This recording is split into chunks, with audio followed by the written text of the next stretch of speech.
తెలంగాణ రాష్ట్రంపై చలి పంజా విసురుతోంది. మునుపెన్నడూ లేనంతగా తన ప్రభావాన్ని చూపుతోంది. ఉష్ణోగ్రతలు భారీ స్థాయిలో పడిపోవడంతో జనం వణికిపోతున్నారు.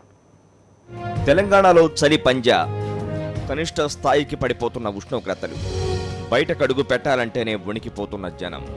తెలంగాణపై చలి తన ప్రతాపాన్ని చూపుతోంది. రోజు రోజుకు ఉష్ణోగ్రతలు దారుణంగా పడిపోతున్నాయి. ఉదయం 10 గంటలు దాటుతున్నా కూడా చలి తీవ్రత తగ్గడం లేదు. దీంతో ఇళ్లలోంచి బయటకు రావడానికి ప్రజలు భయపడుతున్నారు. ఆదిలాబాద్ జిల్లాలో పరిస్థితి దారుణంగా ఉంది. ఉదయం 8 గంటల వరకు దట్టమైన పొగమంచు దర్శనమిస్తోంది. దీంతో జనం ఇళ్లకే పరిమితమవుతున్నారు.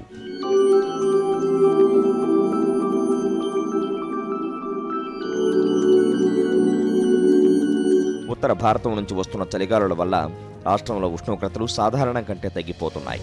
కనిష్ట ఉష్ణోగ్రతలు దాదాపు 7-8 డిగ్రీల మేర పడిపోయాయి. 30 ఏళ్ల సగటుతో పోలిస్తే ఇంత తక్కువ ఉష్ణోగ్రతలు నమోదవుతుండడం ఇదే తొలిసారంటున్నారు వాతావరణ శాస్త్రవేత్తలు. ఈ పరిస్థితికి గల కారణాలపై అధ్యయనం చేస్తున్నారు.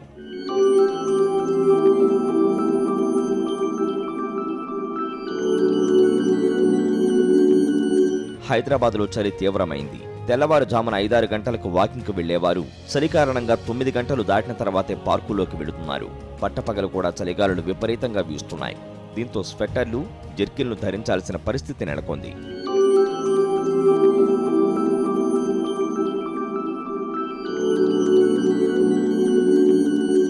విపరీతమైన చలి తెలంగాణ రాష్ట్ర సర్కారు కలిసి వచ్చింది. చలి తీవ్రత ఎక్కువగా ఉండడంతో విద్యుత్ వినియోగం భారీగా తగ్గిపోయింది. దీంతో విద్యుత్ సంక్షోభంతో అల్లాడుతున్న ప్రభుత్వానికి మిగులు విద్యుత్తుతో కాస్త ఊరట లభించింది. జనరల్ డెస్క్, సాక్షి న్యూస్.